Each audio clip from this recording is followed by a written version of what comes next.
Helen. Hello, Nico. We're doing pets. This is my foster dog, Luna. She Luna. had a meet and greet yesterday with someone who was interested in her and another dog. She did not get picked. Oh my God. I have a long history of foster dogs in my family. Really? Yeah, my mom collected foster dogs. This Luna is never going to leave your life, obviously. The problem is you get involved in this cause and you keep getting them, and then they start accumulating in your apartment. No, but I'm determined to get her adopted because she's a great dog. She just needs someone who isn't scared by how scary she can be. Is she scary? She looks adorable. I mean, I think this is a great ad for Luna. Let's talk about her. Yeah. What's wrong with her? So she hates men. And if she's on a walk, she just barks at them. She barks at them like a crazy wild animal. So she just Who can blame her? Yeah, they're scary sometimes. But she just she's a bit of a barker, and really that's her only problem. That she's So if you're a cis woman, getting Luna means that you're never going to get married or had a partner. You're stuck with her. Yeah. Some people may get that deal out there. You know, if anybody's watching that wants to be lonely by her, she has she's charming. She has a look to her hair. The look to her, she's charming. There's a particular thing going on there.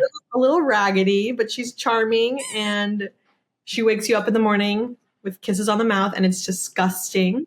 What about the smell? What about teeth smell? She doesn't smell. She's kind of hypoallergenic, I think, and That's good. She's a great dog. So no bad breath on those morning kisses. No, I don't let her get too far. I can feel her and I just push her off the bed, but That's good. Loves them. She loves them. And I'm like, this is disgusting. I feel like if you start kissing her that much, you're never going to let go of her. No, I don't get attached. I'm really good at being detached. We should talk about that off air. I love this color scheme that we have going on today. I know, it's cute. A lot of color. There's something going on. So what's going on in your life? I'll tell you about mine. Just more work right now because I decided to pitch an idea for an episode. And how is the process of pitching an idea for an episode? You come up with the idea and then you elaborate a lot before you talk about it, or you just say it out loud as soon as it comes to your mind? Yeah, you have to have it kind of fleshed out in your brain. And then you pitch it, and then they say, oh, but this is a problem, this is a problem, this is a problem. And you're like, but, and you've got like solutions for everything. Or they tear it apart and you're done and you don't get to have an episode. Or maybe they get it. Is it a scenario where they use it, but then it doesn't look like your idea anymore? Yeah, that happens a lot. But I think so long as you have a really strong, solid engine for the episode, like I think it can work. And I think that mine can work. And I'm glad that everybody liked it. I just think that it's going to take some convincing in terms of a couple of producers that just, they want to have all the problems. So. Would make sense. Are you excited about this idea still? Yeah, I'm excited about it. It's a really cute, funny, silly idea. Doesn't take itself too seriously. And it just so happened to like line up perfectly where the showrunner was like, all right, I want this last episode to be about this. And I was like, oh, I have that exact episode idea. So it worked out perfectly. So for people that don't know us or they're tuning in for the first time, you are a writer. And what you're describing is the process of a writer's room where you're going to pitch your idea for an episode of this particular sitcom that you work on. Yeah. Yeah. So do you get to write the episode if that's your idea? Sometimes you'll, depending on how busy the room is and at what point of the season you're in, you can either go off and write it or you can write it all together. You just kind of give out scenes and then you just kind of compile them all. And that seems to work. I think you do that when you're like on a time crunch and you just need to hurry. So I think that might end up being the case. Well, anyway, it's exciting that you're pitching ideas. What's going on in your life? I shot this commercial in San Francisco with a basketball star called Stephen Curry, who I did not know who he was.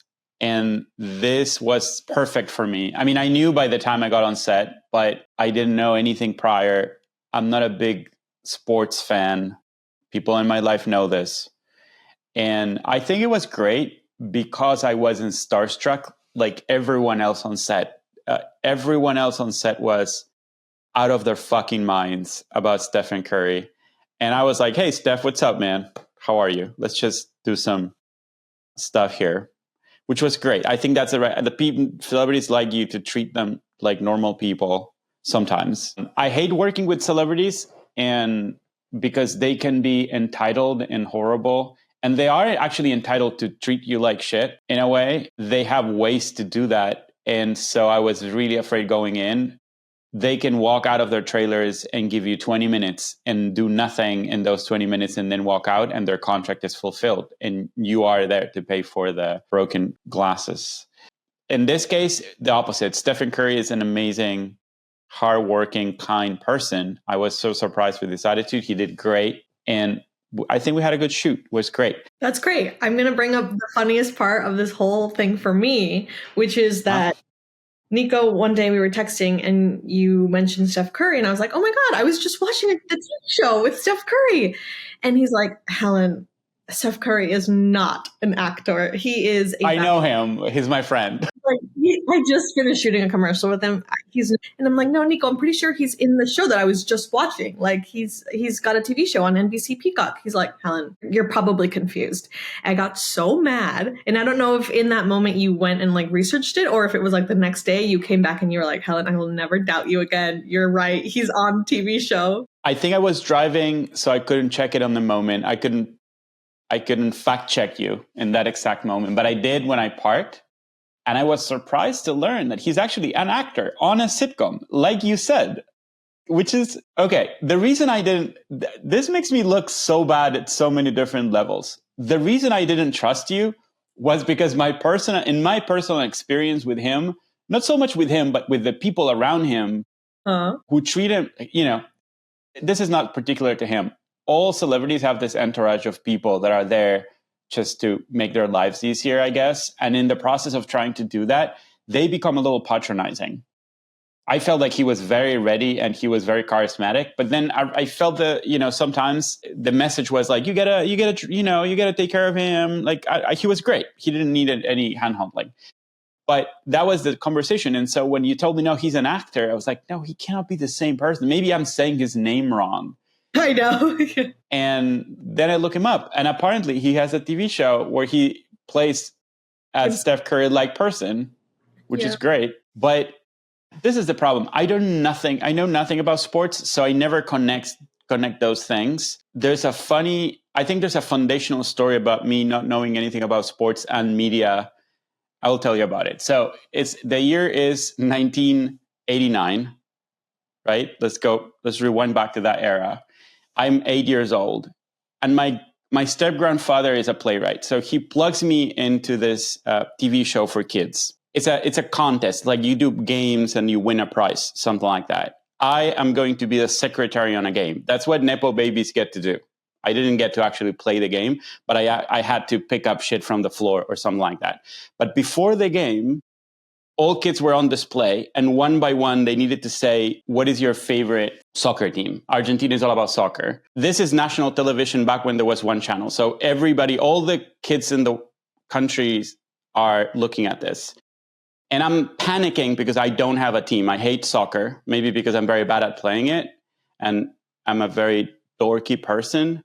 But then I can feel how like it's getting closer and closer until it's my time. Spotlight is on me, and they ask me, okay, what is your favorite team? And it's a very fast thing, right? Like, what's your favorite? And I'm like, I don't have one. And the guy gets like a little upset and says, no, you have to have one. Like everybody says one. So River Boca, you have to say one. And I say one. I just panicked and said one, and everybody started laughing. Nico, I'm sorry. And the guy goes like, oh, we're going to hire you to write our jokes. And then he moves on into the next person. And for the whole game, I was picking up the things from the floor and thinking, okay, this has sealed my fate. Like now everybody will know me forever because of this. If I dig in like hard enough, I think I can find a video of this. That's funny. The bottom line of all this is when I say that Stephen Curry was not on a TV show, nobody should trust me on my word. Like they should trust you. Yeah, when it comes to sports, Nico knows nothing. Correct. This is the point. What have you been watching this week? Well, yesterday I went with some friends and I watched Amelia Perez. Perez. Don't know much about the director of it. The art. It's a French director.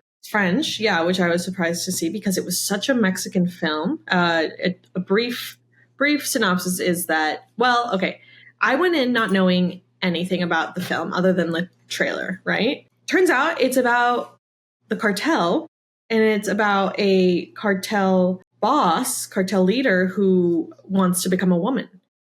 And it's a musical. Great film. Sure. Solid Great film. So you liked it. Yeah, so ambitious.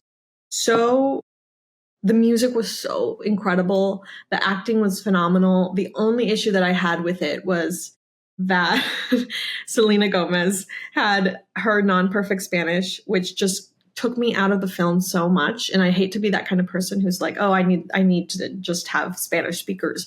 But it was because she was such a important character in the film that I was like, I am listening to this film in Spanish. I'm not reading the subtitles, so I can barely understand sometimes what she's saying. And I'm like, what is she trying to say? Oh, that's what she's trying to say. The accent is so thick. But major props for attempting that role. She was still good in it despite the language thing. But yeah, highly recommend. It's going to be on Netflix soon. I think it comes out next week. So it's a hard premise to, I mean, I don't want you to spoil it, but it's a hard premise to pull off, especially for a French guy, like a Mexican cartel thing.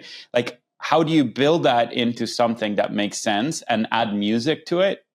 It's something that I'm curious about. Incredible. It was super ambitious, and like I was turned off by the cartel subject matter at first. I was like, oh, I didn't want to watch a cartel film right now. Like I don't want this.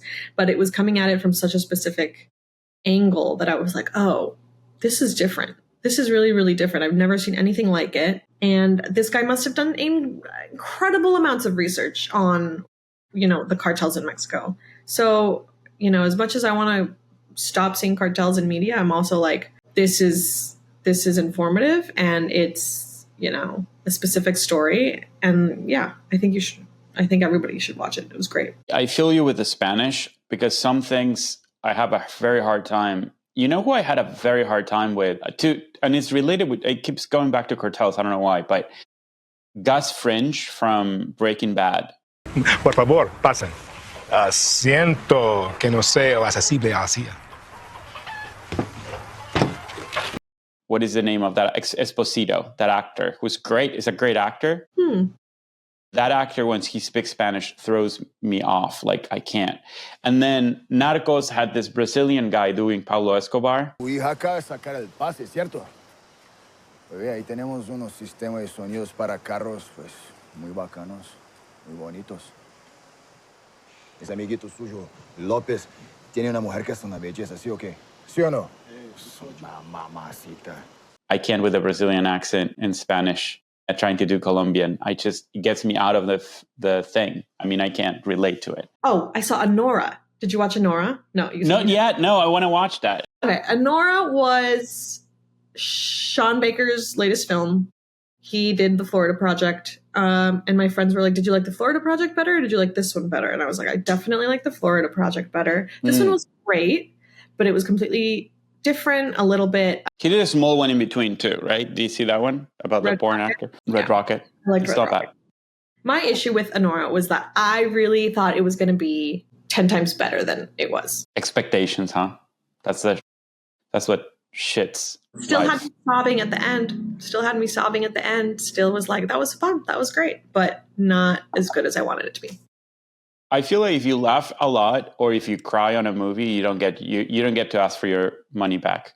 Like you got to say, I liked it. You don't get to cry on a movie and then say, I didn't like it. I mean, even if you intellectually didn't like it. I agree. I'm really excited to check out Anora in particular. I'm a big fan of Sean Baker. I think that he's one of the few people right now doing indie dramas that are actually viable and people like to watch. I love his spirit, how he connects with those subject matters and how he works with non-actors. I really love that. That takes courage to work with non-actors and make them work on the scene. It takes you, I think, a lot of empathy. I don't have that ability. I couldn't do it because at some point you would feel like you are making those people feel uncomfortable. Maybe they're not professionally trained. And there's something about that it's the same with documentarian. You have to have guts, and you have to be courageous and put yourself out there and work with people and not take them too seriously, but at the same time empathize, to know the limits. It's a very fine balance when you're working with non-actors and putting them on stage. But they create this great characters, and they look so real in his movies, and it's so special. Yeah. Can you hear the washer in my apartment? I do, which makes me feel good because it means you're doing your laundry. And you're no, listen, I feel like that's progress. Every time someone takes care of themselves and do their laundry.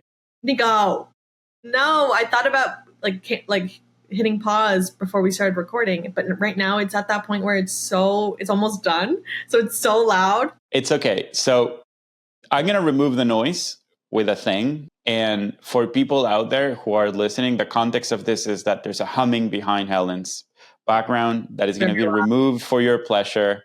So nobody gets to listen to it, but we know exists. Is it distracting you? No, it's fine. It's fine. Great. My ADHD, I'm like, I can do 1,000 things at the same time. What are you watching right now? I watch a ton of things. I have my list here. I watch something I love so much. I wasn't expecting to love it so much. It's a show called The Franchise. Mm-hmm. It's a satire on a Marvel movie. Like, it's a director and a first ID. The protagonist is a first ID having to deal with the madness that comes with a failed second-class Marvel superhero movie that nobody cares about, pretty much except for him. Everybody on set think the project is trash. And I think that it deals with superhero fatigue in a way that I haven't seen before. But most importantly, I think the jokes are so funny. Maybe because I'm a filmmaker and they land better, but I think they're very well written. It's about our industry and it's about making movies, which is something that everybody in the industry tells me not to do, is to make a movie about movies, because apparently Hollywood hates movies about movies, or people don't want to watch them. I would be curious to know how this got made and why, and if it's exciting to people and if it's successful or not. Have you ever heard about this? Yeah, I watched the first episode when it came out. What do you think? I thought it was okay. I wasn't super in love with the pilot, but I thought, you know what? I love the actor, the main guy. I like the supporting cast. And I think it was like a light, fun watch, you know? And yeah, I really like the humor of it. So I'm going to keep watching it. I think I just forgot about it because I've been busy. I just haven't been on Max as a platform in general. The other thing I watched a documentary called Breath of Fire in Max, which was produced by a friend of mine, about a cult. Basically, the cult that brought to you Kundalini yoga, which is a very famous kind of yoga that Mercedes, my wife, actually used to do. And it's fascinating. It's a fascinating story about how the West buys into this Eastern philosophy, sometimes not really knowing what they are and taking them out of context. I also watch a movie that I really, really loved, an Argentine independent movie called Chronicles of a Wandering Saint, which I really recommend. We can put the link down here in the description. It's a very fun, quirky ghost story in the Argentine suburbia. So it's a very odd thing, but it's very funny. I think you're going to love it. I'm really looking forward for you to watch it. I'll send you a link to where you can rent it. And I had a great time. And the director lives in LA, and I would love to have him in the show. So this is going to be a developing thing, but I want you to watch it. You're going to love this one. Yeah, those are the things. And then I've been hearing more and more something that I want to ask you about. So you know how all this year has been shit for the film industry in LA, and everybody has been saying, stay alive until 25. That has been the mantra. Now, things are shifting, and people are starting to say, stay in the mix until 26. What the fuck, Helen? Give us some hope. What are you hearing? I haven't been hearing anything. I haven't been hearing anything because I'm like, I don't know. I haven't heard any hopeful things other than what the LA Times put out about Gavin Newsom, you know, the tax. I don't know. Do you think it's going to be okay in 26? Stay in the mix till 26 sounds so painful. What the fuck are we supposed to do until 2026? I don't know. I don't want to even think about the possibility of having a year that you're not hopeful about. I do think that the elections are clogging every possible conversation right now. Like, everything is stuck because we are still in the election cycle, not knowing if the civil war will start next month or not. And I think that makes it very hard, at least I know this for a fact that for commercials, nothing moves until like we know what the fuck is happening. But even for everything else, I feel like every conversation now is drowned under the noise of the election and the shitty things that Trump is saying constantly to call everybody's attention. So I really hope that after we get Kamala elected, we can actually move on. Well, and it comes to like something scary like that for you, because you have commercial work to kind of lean back on. Is that something that you'd end up doing for a year? Do you see yourself doing that? Well, that's what I've been doing this year, except for the short. So we had the short in Sundance this year at the beginning of the year. And then we did this festival run that was great. But even with the short in Sundance that are different, which was very well received, but even with that, there's no Cinderella story. It's very hard. Like, it opens doors, but nobody wants to make a move right now. So we have a couple projects that we're pushing and people are excited about, but really they're just stalling because they don't know what's going to happen with the economy, or there's so much uncertainty built into the system right now that nobody really wants to move ahead on anything, especially not with, independent projects. So I'm really hoping that something gets unlocked after the election. And the commercial side, I'm relying on it. Yeah, I mean, that's my livelihood. That's crazy. What is your agent saying in regards to like selling screenplays? Are screenplays selling or no? No one's buying. My agent is saying that nothing is moving until next year at this point. That we should be meeting people, having greets, general meetings, trying to connect with people. So when they are in the position of moving things forward, they think about us. So it's a tough time. That's so disheartening. I don't. Yeah. But I'm very glad that you are, working. That's amazing. It's really, really something. I don't know what I'd be doing if I wasn't. I really don't know, because it seemed to me like I was at a point where I had reached capacity of being an assistant. It was not great money. So I was like, you know what? Maybe I'm going to have to pivot and do something else. But there was no like plan B, A lot of us are like, there's no plan B. So for example, I think I was at one point looking at my resume and being like, okay, what jobs could I go out and get that aren't in the industry? My resume is shit. I don't know. I don't even have one. I wouldn't hire myself. Like, I would not hire myself. So I'm like, are you? I don't know for what. You could foster dogs. They don't pay you for that, Nico. That's true. But you know what? 2025 could be it. 2025 could be it. And everything. We're going to make it. We're going to make it.